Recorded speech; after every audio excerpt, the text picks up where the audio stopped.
तो guys current affairs funda में आप सभी का स्वागत है। मैं हूं आपके साथ अभिषेक शर्मा और आज के इस वीडियो सेशन में हम 15 जनवरी तक के सभी इंपॉर्टेंट करंट अफेयर्स कवर करने वाले हैं। हमेशा की तरह आप इस वीडियो को अंत तक जरूर देखिएगा, आज भी आपको काफ़ी कुछ जानने के लिए मिलेगा।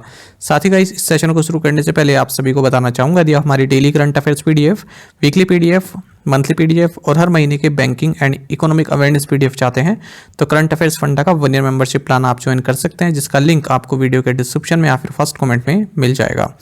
आपको बता दें, इस 1 ईयर मेंबरशिप प्लान के तहत जितने भी हमारा PDF कंटेंट है वो हम आपको 1 साल तक के लिए प्रोवाइड कराते हैं, जिसे आप डाउनलोड कर सकते हैं, प्रिंट आउट भी निकलवा सकते हैं। इसके लिए चाहे तो आप करंट अफेयर्स फंडा ऐप को यूज़ कर सकते हैं या फिर अपने लैपटॉप या सिस्टम की मदद से वेब लॉगिन भी कर सकते हैं। और कोई भी आपका डाउट है हमारे इस PDF कोड संबंधित तो आप कमेंट बॉक्स में अवश्य लिखेगा। और इस पर ऑफर चल रहा है, केवल 275 रुपीज़ में आप पूरे साल भर के करंट अफेयर्स प्राप्त कर सकते हैं और ये ऑफ़र आज 15 जनवरी तक ही है। ठीक है, तो जिसे भी बाय करना है वो बाय कर सकते हैं। चलिए फिर करते हैं शुरुआत इस वीडियो सेशन की। हमेशा की तरह सबसे पहले आज का क्वेश्चन देख लेते हैं, इसका आंसर आपको अभी कमेंट बॉक्स में करना है। Who has been elected as the Bhutan prime minister? Bhutan के प्रधानमंत्री के रूप में किसे चुना गया है? ऑप्शंस देखते हैं। लोदे शेरिंग तोपके, ड्रुक न्यामरूप शोकपा या फिर जिग्मे खेशर नामग्याल वांगचुक। तो जल्दी से आप आंसर कर दीजिए, फिर हम आगे बढ़ते हैं। और उसी तरह क्वेश्चन यदि आप प्रैक्टिस करना चाहते हैं तो हमें टेलीग्राम पर जरूर ज्वाइन करें। करंट अफेयर्स फंडा नाम से हमारा टेलीग्राम चैनल है।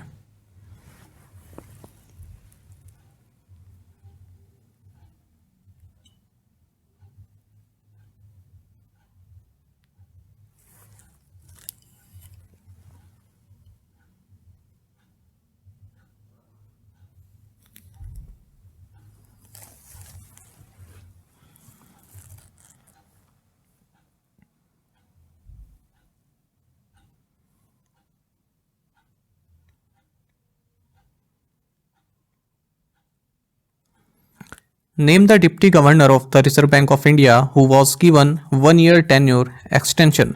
भारतीय रिजर्व बैंक के डिप्टी गवर्नर का नाम बताइए जिन्हें 1 वर्ष का कार्यकाल विस्तार दिया गया है। ऑप्शंस आपके सामने हैं। सही आंसर ऑप्शन डी है, माइकल देवव्रत पात्रा। आपको जानना चाहिए रिजर्व बैंक ऑफ इंडिया के deputy governor Michael D Patra, जो कि मॉनेटरी पॉलिसी के इंचार्ज हैं, साथ ही मॉनेटरी पॉलिसी कमेटी के मेंबर भी हैं। इन्हें 1 साल का एक्सटेंशन दिया गया है अपने टेन्योर में। आपको जानना चाहिए पहली बार इन्हें RBI का डिप्टी गवर्नर जनवरी 2020 में अपॉइंट किया गया था 3 साल के लिए। लास्ट ईयर भी इनको 1 साल का एक्सटेंशन दिया गया था। साथ ही आपको जानना चाहिए रिजर्व बैंक ऑफ इंडिया ने the Hiriyur urban cooperative bank limited Karnataka का लाइसेंस रद्द कर दिया है। साथ ही RBI ने Shri Mahalakshmi mercantile cooperative bank limited Dabhoi Gujarat का भी लाइसेंस रद्द कर दिया है।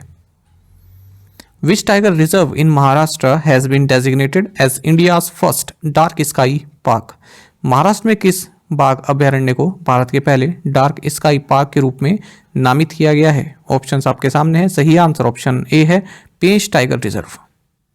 आपको जानना चाहिए कि पेंच टाइगर रिजर्व PTR जो कि महाराष्ट्र में है, इसे इंडिया का फर्स्ट डार्क स्काई पार्क, साथ ही इस तरह का एशिया में 5th पार्क डिक्लेयर किया गया है, क्योंकि इसने जो नाइट स्काई है उसको प्रोटेक्ट किया है, साथ ही जो लाइट पोल्यूशन है उसको भी प्रिवेंट किया है और इस पूरे क्षेत्र को एस्ट्रोनॉमी के लिए जो है बिल्कुल सही बनाए रखा है।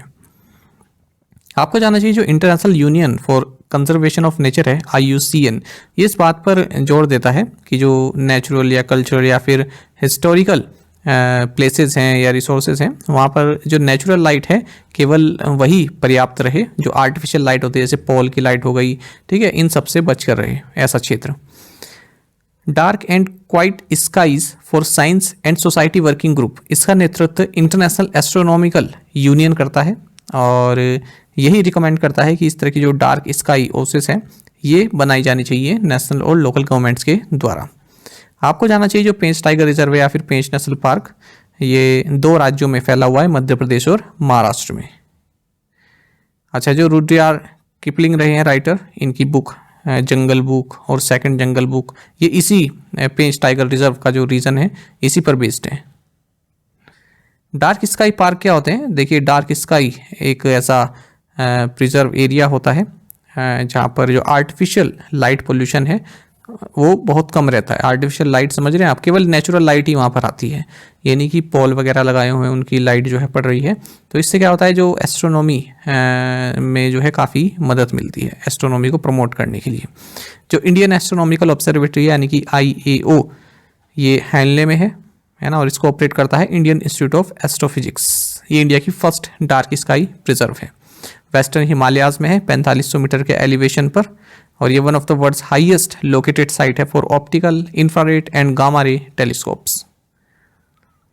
व्हाट टाइप ऑफ मिसाइल इस आकाश NG? आकाश NG किस प्रकार की मिसाइल है? सही आंसर ऑप्शन सी है, सरफेस टू एयर।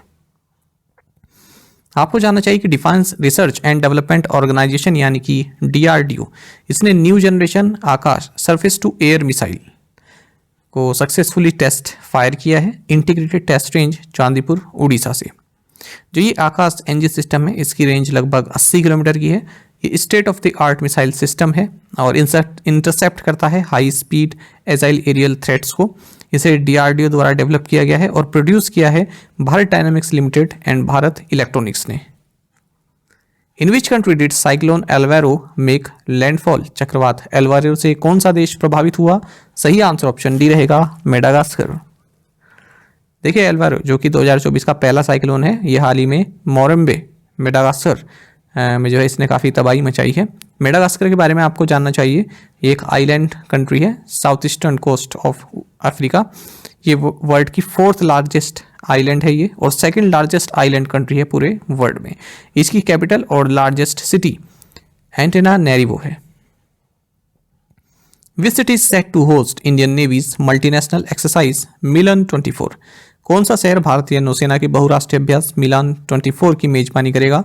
सही आंसर ऑप्शन डी है, विशाखापट्टनम। देखिए इंडियन नेवी का जो मल्टीनेशनल एक्सरसाइज है मिलान 24, ये विशाखापट्टनम में होगा 19-27 फरवरी 2024 के बीच में। मिलान के बारे में आपको जानना चाहिए, biennial multi national Naval exercise है जो कि 1995 में शुरू हुई थी 4 कंट्रीज़ के बीच में, इंडोनेशिया, श्रीलंका एंड थाईलैंड। और आपको जानना चाहिए जो मिलान 24 एक्सरसाइज है ये 2 फेसेस में होगी, harbour face and sea face. जो 11th एडिशन है इस एक्सरसाइज का वो फरवरी-मार्च 2022 में हुआ था विशाखापट्टनम में under the eastern Naval command, और थीम रहा था कैमरेडरी कोहेशन एंड कोलेब्रेशन। और जब इसका 10वें एडिशन तक ये अंडमान एंड निकोबार कमांड के तहत हुआ करता था, लेकिन फिर 11वें एडिशन से ये ईस्टर्न नवल कमांड के अंडर में होने लगा विशाखापट्टनम में। और जैसे मैंने आपको बताया बाइनियल एक्सरसाइज यानी कि 2 साल में एक बार होती है। Which company received approval from the Reserve Bank of India to set up wholly owned finance company in the Gift City in Gujarat? Gujarat में गिफ्ट सिटी में पूर्ण स्वामित्व वाली वित्त कंपनी स्थापित करने के लिए किस कंपनी को भारतीय रिजर्व बैंक से मंजूरी मिली है? ऑप्शंस आपके सामने हैं और सही आंसर ऑप्शन डी है, पावर फाइनेंस कॉर्पोरेशन। देखिए पावर फाइनेंस कॉर्पोरेशन को हाल ही में रिजर्व बैंक ऑफ इंडिया से अप्रूवल मिला है कि ये wholly owned finance company setup कर सकती है गिफ्ट सिटी गुजरात में। पावर फाइनेंस कॉर्पोरेशन की अगर हम बात करते हैं, इसका हेडक्वार्टर्स न्यू दिल्ली में है और ministry of power government of India के तहत आती है। ये इंडिया की लार्जेस्ट NBFC है और इंडिया की लार्जेस्ट इंफ्रास्ट्रक्चर फाइनेंस PSU भी है। इसके जो चेयरमैन मैनेजिंग डायरेक्टर इनका नाम परमिंदर चोपड़ा है। What is the theme for this year's National Road Safety Week 11 to 17 जनवरी? 11 से 17 जनवरी के बीच मनाए जाने वाली राष्ट्रीय सड़क सुरक्षा सप्ताह का इस वर्ष थीम क्या है? सही आंसर ऑप्शन बी है, be a road safety hero. देखिए नेशनल रोड सेफ्टी वीक ये 11 से 17 जनवरी के बीच मनाया जाता है और इसका इस बार थीम रहा है be a road safety hero. In which weight category did Aman Sehrawat secure the gold medal at the Zagreb open 2024? Zagreb open 2024 में अमन सहरावत ने किस भार वर्ग में स्वर्ण पदक हासिल किया? सही आंसर ऑप्शन बी है, 57 kg। देखिए अमन सहरावत इन्होंने गोल्ड मेडल जीता है मेंस 57 kg इवेंट में। कहाँ? Zagreb open 24 wrestling tournament Croatia में। इन्होंने चाइना के जोउ वान हाउ को हराया है वह technical superiority in the 57 kg final, और ये इंडिया का फर्स्ट मेडल है इस एडिशन में। Who has been appointed as the Chief Executive Officer CEO of PhonePe's International Payments Business? PhonePe के अंतर्राष्ट्रीय भुगतान व्यवसाय के मुख्य कार्यकारी अधिकारी के रूप में किसे नियुक्त किया गया है? सही आंसर ऑप्शन ए है, रितेश पाई। देखिए Walmart on fintech major PhonePe, इन्होंने former Yes Bank chief digital officer Ritesh Pai को अपना सीईओ नियुक्त किया है इंटरनेशनल पेमेंट्स बिजनेसेस के लिए। फोन पे की बात करते हैं, सीईओ समीर निगम है, हेडक्वार्टर्स महाराष्ट्र में है। Which organization reported that year 2023 was confirmed as the warmest on record? किस ऑर्गेनाइजेशन के अनुसार वर्ष 2023 सबसे गर्म वर्ष रहा है? सही आंसर ऑप्शन बी है Copernicus climate change service C3S। देखिए 2023 को वार्मेस्ट ऑन रिकॉर्ड बताया गया है, मतलब रिकॉर्ड में सबसे वार्मेस्ट ईयर ये बताया गया है, और जो ह्यूमन कोस्ट क्लाइमेट चेंज है उसके वजह से, साथ ही जो natural El Nino weather event है उसकी वजह से। तो किसने बताया ऐसा? यूरोपियन यूनियन की जो कोपरनिकस क्लाइमेट चेंज सर्विस है इसने। जो 2023 है वो 1.48 डिग्री सेल्सियस वार्मर रहा है 1850 टू 1900 प्री इंडस्ट्रियल पीरियड से अगर हम कंपेयर करते हैं तो। आप सभी जानते हैं 2015 पेरिस एग्रीमेंट में कंट्रीज एग्री हुई थी कि हम ग्लोबल वार्मिंग को 1.5 डिग्री सेल्सियस से नीचे ही रखने की कोशिश करेंगे। अच्छा, जो ये टेम्परेचर बूस्ट देखने के मिला है, एक तो एल नीनो कंडीशन की वजह से ज़्यादा रहा है, साथ ही जो ह्यूमन द्वारा जो भी कार्य किए जाते हैं, है ना, जिस ये ग्रीन हाउस गैसेस वगैरह, वो मेन कोज रहा है। एल नीनो आप सभी जानते होंगे, ज़्यादातर स्टूडेंट्स जो बैंक के अलावा किसी और एग्ज़ाम की तैयारी कर रहे हैं वहाँ पर एल नीनो पढ़ते हैं ज्योग्राफी में। एक नेचुरल इवेंट है जहाँ पर ईस्ट पैसिफिक ओशन का जो वार्म वाटर है वो एटमॉस्फेयर को हीटअप करने का कार्य करता है। What is India's rank in the MSCI EM index? MSCI EM सूचकांक में भारत की रैंक क्या है? सही आंसर ऑप्शन डी है सेकंड।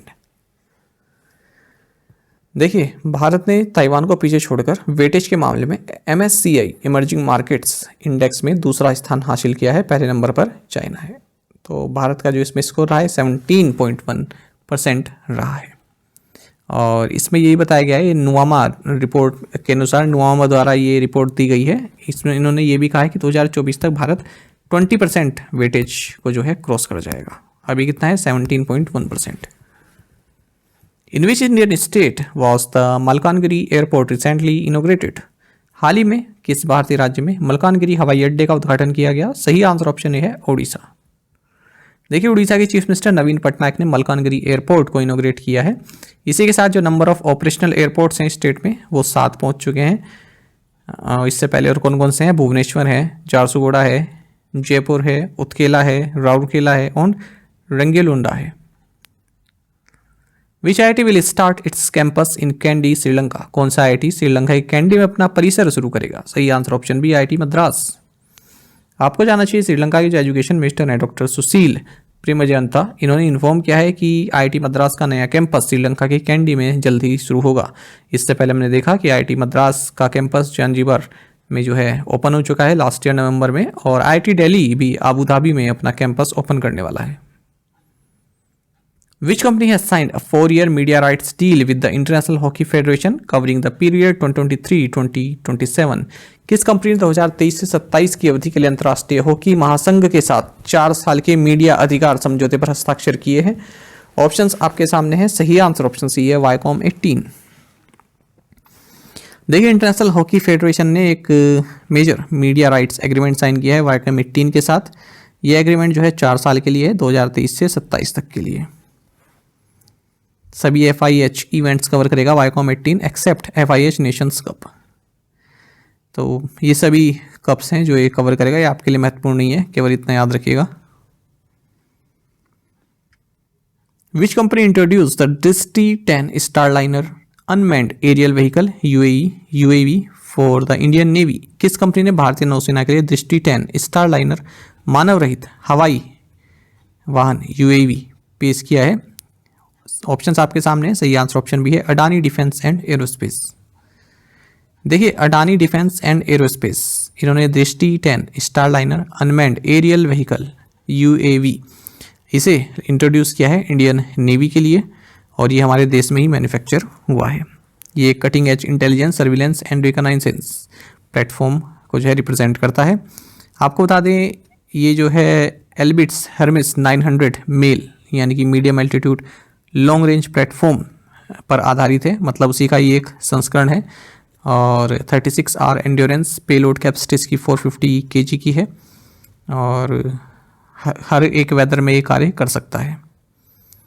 बाकी आपको ये जानना चाहिए कि इंडियन आर्मी ने, हाँ इसमें बस याद रखिएगा आप, तो एक तो दृष्टि 10 ये क्या है, यूएवी है, इंडियन नेवी को सौंपा है किसने, अडानी डिफेंस एंड एरोस्पेस ने, ये याद रखिएगा। 2024 को जो इंडियन आर्मी है इसने ईयर ऑफ टेक्नोलॉजी एब्जॉर्प्शन के रूप में जो है मनाए जाने का घोषणा की है कि हम 2024 को ईयर ऑफ टेक्नोलॉजी एब्जॉर्प्शन के रूप में मनाएंगे। आर्मी ने हाल ही में 2500 secure army mobile Bharat version Sambhav headset भी जो है इंडक्ट किए हैं, which has multi layered inscription and are 5G compliant. How many countries share the top position in the 2024 Henley passport index? 2024 Henley passport index में कितने देश शीर्ष स्थान पर हैं? ऑप्शंस आपके सामने है, सही आंसर ऑप्शन नहीं रहेगा 6। महत्वपूर्ण क्वेश्चन है और हर बार किसी न किसी एग्जाम में ये पूछा ही जाता है, हेनले पासपोर्ट इंडेक्स अलग अलग तरीके से।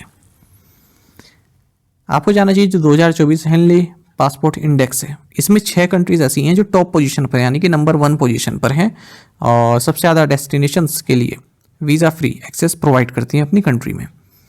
आपको बता दें इस इंडेक्स में 227 डेस्टिनेशंस एंड 199 पासपोर्ट्स कवर किए गए हैं। तो इसमें जो डेटा लिया गया है वो international air transport association IATA से लिया गया है और बताया गया है कि France, Germany, Italy, Spain, Japan and Singapore ये मोस्ट पावरफुल पासपोर्ट है इनका और 194 डेस्टिनेशंस को जो है ये विजिट कर सकते हैं, ठीक है, out of 227 world wide without a need for visa. तो इसमें अब ये याद रखिएगा, देखिए मैंने एशिया भी लिख दिया, ऐसा पूछ सकते हैं कि पहले नंबर पर जो 6 कंट्रीज़ हैं उसमें जो है कौन कौन सी एशियन कंट्रीज़ हैं टॉप में, क्योंकि बैंक में आपका देखा गया है इसी तरह क्वेश्चन पूछे जाते हैं। टॉप 10 में पूछ लेगा यदि कोई जापान होगा या फिर साउथ कोरिया होगा कि टॉप 10 में कौन सा एशिया का देश है, तो ऐसे ही यहाँ पर पूछ सकते हैं कि एशिया का कौन सा देश है टॉप पोजीशन पर, तो जापान है और सिंगापुर है। साउथ कोरिया दूसरे नंबर पर है फिनलैंड एंड स्वीडन के साथ वीज़ा फ्री एक्सरसाइज को 193 डेस्टिनेशंस के लिए। थर्ड नंबर पर 4 यूरोपियन यूनियन नेशंस हैं, ऑस्ट्रिया, डेनमार्क, आयरलैंड, नीदरलैंड्स, यहाँ के सिटीजन 192 डेस्टिनेशंस में वीज़ा फ्री जा सकते हैं। आपको बता दें भारत 3 नंबर अप गया है, 2023 में 83rd पे था, अब 80th पोजीशन पर है और वीज़ा फ्री एक्सरसाइज के पास 62 डेस्टिनेशंस के लिए। लास्ट ईयर श्रीलंका, थाईलैंड और केन्या इन्होंने भी भारत को जो है वीज़ा फ्री लिस्ट में ऐड किया था, ठीक है। तो इसका मतलब क्या है कि आपके जो नागरिक हैं वो कितने देशों में जो है वीज़ा फ्री जा सकते हैं, तो सबसे ज़्यादा जिन देशों से जा सकते हैं, ठीक है, वो टॉप पर है। अब जो ये 6 कंट्रीज़ हैं यहाँ के नागरिक 194 डेस्टिनेशन में वीज़ा फ्री जा सकते हैं। और अगर हम नेबरिंग कंट्रीज़ की बात करें तो मालदीव्स 58 डेस्टिनेशंस एक्सेस कर सकते हैं visa free, China 62, Bhutan 87, Myanmar 92, Sri Lanka 96, Bangladesh 97 और नेपाल 98। ये इनकी रैंक है ना, माफ़ कीजिएगा, ये इनकी रैंक है, जैसे भारत की रैंक 80 है ना, ये इनकी रैंक है। अफगानिस्तान 104वीं रैंक के साथ लास्ट नंबर पर है और यहाँ के नागरिक केवल 31 कंट्रीज़ में वीज़ा फ्री जो है जा सकते हैं। फिर अफगानिस्तान से एक पायदान ऊपर सीरिया है, उससे एक पायदान ऊपर इराक है।